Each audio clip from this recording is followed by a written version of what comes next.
एक ऐसा देश जहां मूल निवासियों से ज्यादा संख्या पर्यटकों की नजर आती है और इसे दुनिया के रंग बिरंगे देशों में गिना जाता है। यहाँ पाई जाती है नंगी इमारतें। देश की जीडीपी कम है लेकिन पर कैपिटा इनकम ज्यादा। यहाँ के समुद्री तट दुनिया में सबसे अनोखे हैं और उससे भी अनोखी है इस देश की शराब। यहाँ का माल्टा फल देखकर आपको अपने देश के ऑरेंजेस की याद आएगी। इस देश की शादियाँ वाकई अनोखी है और उससे भी गजब है यहाँ के लोग। दोस्तों, हम बात कर रहे हैं क्यूरासाओ देश की, तो चलिए फिर देर न करते हुए ले चलते हैं आपको क्यूरासाओ देश के इस रोचक सफर पर। लेकिन वीडियो को शुरू करने से पहले अगर आप हमारे चैनल पर पहली बार विजिट कर रहे हैं तो प्लीज सब्सक्राइब करके बेल आइकॉन प्रेस कर लीजिए। दोस्तों, क्यूरासाओ को दुनिया के सबसे रंगीन देशों में से एक माना जाता है और ये खूबसूरत, रंगीन मिजाज, आकर्षक देश कैरेबियन सी और डच कैरेबियन टेरिटरीज में बसा एक छोटा सा एंटीलेस आइलैंड है जो वेनेजुएला के तट से करीब 60 किलोमीटर की दूरी पर मौजूद है। क्यूरासाओ की कुल आबादी सिर्फ 1,92,900 की है। आपको बता दें, यहाँ के मूल निवासियों में अरावाक्स शामिल है जिनके पूर्वज सैकड़ों साल पहले अमेज़न बेसिन से यहाँ पर आकर बसे थे। डच कैरेबियन आइलैंड्स में से एक इस देश को अपने समुद्री तटों के लिए दुनिया भर में जाना जाता है। यहाँ मौजूद बीचेस, सफेद रेत, चमकीले पानी, कछुआ पर्यटकों से हर समय गुलजार रहते हैं। देश का सबसे बड़ा शहर है विलेमस्टाड, जिसे कैपिटल सिटी होने का दर्जा भी प्राप्त है। ये देश यूरोपियंस और डच संस्कृति की झलक पेश करता है, क्योंकि एक समय था जब इन्हीं दोनों शक्तियों ने पूरे क्यूरासाओ को अपने कब्जे में कर रखा था। देश के इतिहास पर नजर डालें तो वायलेंस से दूर काफी शांत है, लेकिन हाँ, गुलामी की जंजीरें यहाँ भी नजर आती हैं। साल 1499 में अलोंसो दे ओडिजा के अंडर में कुछ यूरोपियंस ने क्यूरासाओ को पहली बार देखा और वहाँ बसे ज्यादातर अरावाक लोगों को गुलाम बना लिया और देखते ही देखते यूरोपियंस का यहाँ पर कब्जा हो गया, जिसके बाद कई डच उपनिवेशवादियों ने क्यूरासाओ में दास व्यापार को फैलाया। साल 1795 में देश में गुलाम विद्रोह ट्यूलर रिगॉर्ड, लुइस मर्सियर और पेड्रो वकाओ के नेतृत्व में हुआ, जिसमें यहाँ बसे 4000 से ज्यादा स्लेव्स ने भाग लिया। हालांकि इस विद्रोह में जीत का झंडा डच उपनिवेशवादियों ने ही फहराया। हालांकि आज ये एक आजाद देश है, लेकिन डच अपनी सबसे बड़ी निशानी यहाँ पे छोड़ गए, जिसका नाम है विलेमस्टाड, यानी कि कैपिटल सिटी। ये शहर डच उपनिवेशवादियों द्वारा ही बनवाया गया था, जिसे देखकर ऐसा लगता है मानो इंद्रधनुष के सातों रंग शहर की इमारतों, घरों, चौक चौराहों और सड़कों पर बिखर गए हैं। शहर इतना रंगीन है कि देखने वालों की नजर ही नहीं हटती। इस शहर की खूबसूरती का अंदाजा आप इसी बात से लगा सकते हैं कि इसे यूनेस्को ने वर्ल्ड हेरिटेज साइट घोषित किया है। क्यूरासाओ अपनी नेकेड बिल्डिंग्स या नंगी इमारतों के लिए भी दुनिया भर में फेमस है। दरअसल डच और स्पेनिश लोगों द्वारा क्यूरासाओ में कई इमारतों, महलों, बिल्डिंग्स और किलों का निर्माण करवाया गया है। ये बिल्डिंग्स आज क्यूरासाओ की अमूल्य धरोहरों में शामिल है, जिन्हें देखने के लिए हर साल लाखों की संख्या में सैलानी यहाँ पहुँचते हैं। क्यूरासाओ दोस्तों दुनिया के उन चुनिंदा देशों में शुमार होता है जहाँ पुरुषों की नहीं बल्कि महिलाओं की चलती है, क्योंकि यहाँ महिलाओं का परसेंटेज 54% है, जबकि पुरुषों का 46% के लगभग है। यानी देश में महिलाओं की संख्या ज्यादा है। यही कारण है कि देश की 20% महिलाओं को अपना जीवन साथी दूसरे देशों में तलाशना पड़ता है और कई बार तो यहाँ आने वाले टूरिस्ट भी इतने लकी साबित होते हैं कि उन्हें कोई क्यूरासाओंस अपना दिल दे बैठती है। वैसे आप चाहें तो आप भी अपना लक आजमा सकते हैं, लेकिन जरा संभल कर, क्योंकि इस देश की महिलाओं को धोखेबाज लोगों से सख्त नफरत है। इसलिए प्यार शादी चलेगा, लेकिन बॉस धोखा नहीं चलेगा। वैसे इस देश की महिलाओं की ब्यूटी भी अपने आप में लाजवाब है। ये बेहद ही खूबसूरत होती है। यही कारण है कि इस देश की महिलाओं को देखकर अक्सर लोग अपना दिल हार बैठते हैं। आपको यकीन नहीं होगा, लेकिन क्यूरासाओ में प्रोस्टिट्यूशन लीगल है। यहाँ महिलाओं के देह व्यापार करने पर किसी भी तरह की कोई रोक नहीं है और महिलाएं भी इसे बिल्कुल किसी जॉब की तरह करती हैं। क्यूरासाओ को आज दुनिया के समृद्ध देशों में गिना जाता है। हालांकि देश की कुल जीडीपी लगभग 307.52 करोड़ USD ही है, लेकिन कम जनसंख्या होने के कारण यहाँ की पर कैपिटा इनकम 20,502 US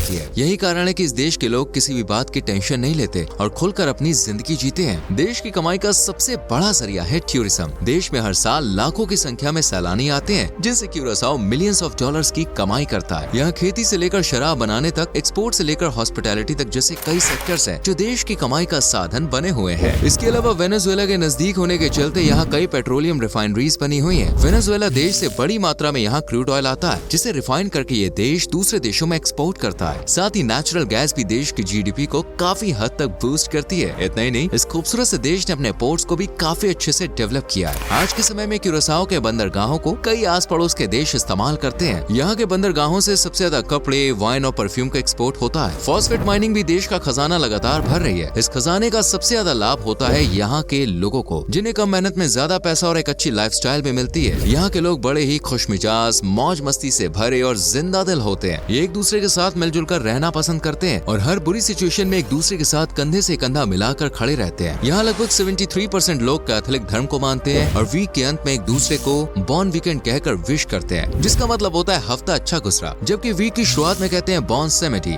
जिसका मतलब होता है आपका सप्ताह अच्छा गुजरे। यानी देश के लोग एक दूसरे को अच्छे वीक के लिए विश करते हैं। इसी से आप अंदाजा लगा सकते हैं कि यहाँ के लोगों के बीच में कितनी एकता है। क्यूरासाओ में दोस्तों साफ पानी की कोई सुविधा नहीं है, लेकिन फिर भी यहाँ पीने के पानी की किल्लत नहीं होती, क्योंकि चारों ओर समुद्र से घिरे इस देश में समुद्र के पानी को पीने योग्य, यूज करने योग्य बनाने के लिए बड़ी बड़ी मशीन से फिल्टर किया जाता है और फिर डिस्टिल्ड वाटर के रूप में इसी समुद्री पानी का उपयोग देश भर में किया जाता है। यही पानी यहाँ की वर्ल्ड फेमस वाइन बनाने के लिए भी किया जाता है। देश की शराब में अनूठा स्वाद पाया जाता है, जिसे एक बार ही सही लेकिन हर किसी को टेस्ट करना चाहिए। क्यूरासाओ की शराब अपने स्वाद के अलावा दो और रीजन से खास है। पहला कि ये समुद्र के पानी से बनती है और दूसरा माल्टा के छिलकों से तैयार की जाती है। माल्टा असल में क्यूरासाओ का एक खास तरह का फल है, जिसे देखने पर बिल्कुल ऐसा लगता है मानो सामने ऑरेंज रखा हो। यहाँ जितने भी पर्यटक आते हैं वो इस रसीले संतरे मतलब माल्टा का स्वाद लेना बिल्कुल नहीं भूलते। वैसे स्वाद के मामले में इस देश की डिशेस का भी कोई जवाब नहीं है। देश में सबसे ज्यादा लोग नॉनवेज को पसंद करते हैं, उसमें भी सी फूड, क्योंकि यहाँ समुद्र बीचेस की कोई कमी नहीं है। तो सी फूड की हर वैरायटी भी क्यूरासाओ में सर्व की जाती है। फिश झींगा तो बहुत ही आम बात है। इसके अलावा मांस, मछली, सी फूड की लगभग हर वैरायटी क्यूरासाओ अपने होटल्स, रेस्टोरेंट्स और कैफेज में रखता है। वैरायटीज के मामले में देश के बीचेस भी किसी से कम नहीं है। अगर आप भी यहाँ घूमने आते हैं तो आपको ऐसा लगेगा ही नहीं कि आप किसी एक देश में घूम रहे हैं। ऐसा इसलिए क्योंकि क्यूरासाओ में 37 के लगभग बीचेस हैं और हर बीच की एक अलग खासियत है, अलग इमारतें, उनका डिजाइन, नजारा है, जिस वजह से एक बीच से दूसरे तक जाने में ही ऐसा लगता है मानो हमने देश ही बदल दिया। ये देश दोस्तों अपनी नाइट लाइफ, रात भर चलने वाली पार्टीज के लिए फेमस है। क्यूरासाओ में लोग हफ्ते में 5 दिन जमकर काम करते हैं, जबकि 2 दिन जम के मस्ती करते हैं। हफ्ते के 2 दिन यानी वीक ऑफ पर पूरा शहर मानो रंगमंच का घर बन जाता है। रात रात भर पार्टीज चलती हैं, जिनमें नाचना, गाना, जश्न मनाना, शोर शराबा और हो हल्ला मचाना आम बात है। इसी तरह देश में शराब पीना और पिलाना भी आम बात है। यहाँ जब कोई अपने रिश्तेदार, दोस्त या किसी के भी घर जाता है तो गिफ्ट में शराब, विस्की की बोतल ही लेकर जाता है। शराब का क्यूरासाओ के कल्चर से गहरा नाता है, जिसका एक एग्जाम्पल यहाँ होने वाली शादियाँ भी है। देश में शादियों की तैयारी महीनों पहले ही शुरू हो जाती है। ठीक वैसे जैसे अपने देश में यहाँ शादी के दिन दूल्हा और दुल्हन का ड्रेस कोड भी फिक्स होता है। लड़का जहाँ ब्लैक कलर के सूट में नजर आता है तो वहीं दुल्हन एक प्यारा सा व्हाइट कलर का गाउन पहनती है। शादी के दिन दूल्हा दुल्हन जम के डांस करते हैं और रात भर जमकर शराब पीते हैं। यूजुअली किसी भी देश में एड्रेस बताने का सिस्टम होता है कि सिंपल गली, रोड या मकान नंबर बताओ और काम हो गया। लेकिन क्यूरासाओ में एड्रेस बताने का तरीका कुछ ज्यादा ही निराला है। यहाँ अगर आप किसी से कोई पता पूछते हैं तो वो उस पते पर मौजूद बिल्डिंग के हिसाब से पता बताएगा। जैसे बिल्डिंग रंग बिरंगी है तो उसे कलरफुल एड्रेस करते हुए और बेरंग है तो निर्वस्त्र एड्रेस करते हुए पता बताएगा। अब ये तरीका अनोखा है या अजीब, ये तो आप ही डिसाइड कर लीजिए। चलिए अब आपको बताते हैं कि क्यूरासाओ में कहाँ कहाँ घूमा जा सकता है। तो दोस्तों अगर आप वाटर स्पोर्ट्स को एंजॉय करना चाहते हैं तो इसके लिए सबसे पहले आपको क्यूरासाओ में सी बीचेस की सैर करनी चाहिए। यहाँ के बीचेस दुनिया भर में स्क्यूबा डाइविंग के लिए फेमस है। बड़े बड़े डाइवर्स यहाँ पानी में छलांग लगाने, गोता लगाने और अंदर तक छानबीन करने के लिए आते हैं। क्यूरासाओ में एक अंडर वाटर मशरूम फॉरेस्ट बना हुआ है। इस फॉरेस्ट को मशरूम फॉरेस्ट इसलिए कहा जाता है क्योंकि यहाँ पानी के अंदर उगने वाले पौधे बिल्कुल मशरूम के पौधे की तरह होते हैं। यहाँ पौधों के अलावा सी टर्टल्स की 7 में से 5 प्रजातियां भी पाई जाती है। क्यूरासाओ के हर बीचेस पर आपको कछुओं की मस्ती नजर जरूर आएगी। पानी, कछुआ और मशरूम पौधों को देखने के बाद आप क्यूरासाओ की आन बान शान क्रिस्टोफल नेशनल पार्क की सैर भी कर सकते हैं, जहाँ व्हाइट टेल डियर के साथ साथ कई प्रजातियों के खरगोश, चमगादड़ और दूसरे जानवर देखने को मिल जाएंगे, जिन्हें कहीं और देख पाना मुश्किल है। इसी पार्क में क्यूरासाओ की सबसे ऊंची चोटी भी मौजूद है। वैसे अगर आप क्यूरासाओ अपने पार्टनर के साथ गए हैं तो आपको क्लीन क्यूरासाओ जरूर जाना चाहिए, जहाँ पर लोग अपने अपने पार्टनर के साथ क्वालिटी टाइम स्पेंड करने आते हैं। साथ ही यहाँ से कुछ दूरी पर आपको तैरते हुए बाजार भी मिलेंगे, जहाँ से शॉपिंग करने के लिए आपको बोट में सवार होकर जाना पड़ता है। ये नजारा वाकई में बड़ा दिलचस्प होता है, लेकिन इससे भी दिलचस्प होता है कोरल स्पॉनिंग का। दरअसल ये एक नेचुरल फिनोमिना होता है जिसमें समुद्री जीवों की कई प्रजातियां एक साथ प्रजनन करती हैं। ये नजारा इतना अद्भुत होता है कि देखने वालों की आंखें खुली की खुली रह जाती हैं। लेकिन इस बेहतरीन नजारे को देखने के लिए आपको क्यूरासाओ में अपनी ट्रिप अगस्त से अक्टूबर के महीने में ही प्लान करनी होगी, क्योंकि ये शानदार नजारा इसी बीच पर देखने को मिलता है। इससे पहले या बाद में नहीं, इस दौरान देश का मौसम भी डबल सुहाना रहता है। इसलिए अगर आप क्यूरासाओ में सैर सपाटा करना चाहते हैं तो अपनी प्लानिंग इसी बीच करें। क्यूरासाओ आपके लिए एक महंगा देश साबित हो सकता है, क्योंकि यहाँ सिर्फ आने जाने का खर्चा ही 3.5 लाख रुपए के लगभग है। देश की करेंसी है एंटीलियन गिल्डर। यहाँ का वीजा लेने के लिए भी आपको हफ्तों पहले ही अप्लाई करना होगा। एक और खास बात, इस देश में घूमने के लिए आपको वीजा के लिए तभी अप्लाई करना है जब आपका पासपोर्ट कम से कम 6 महीने पुराना हो, क्योंकि यहाँ नए पासपोर्ट होल्डर्स को जल्दी वीजा नहीं दिया जाता। इसलिए याद रखें, पासपोर्ट पुराना हो तभी अप्लाई करें, क्योंकि देश का खर्चा भी अच्छा खासा है। बाकी अगर आपको ये डिजिटल सैर पसंद आई हो और आप इससे सेटिस्फाइड हो तो वीडियो को लाइक जरूर करें, और इस देश से जुड़ी कौन सी बात आपको सबसे ज्यादा पसंद आई कमेंट कमेंट करके जरूर बताएं। चैनल को सब्सक्राइब करके बेल आइकॉन प्रेस करें जिससे आने वाली वीडियोस मिस ना हो। मिलते हैं आपसे अगली वीडियो में। Till then bye bye, take care.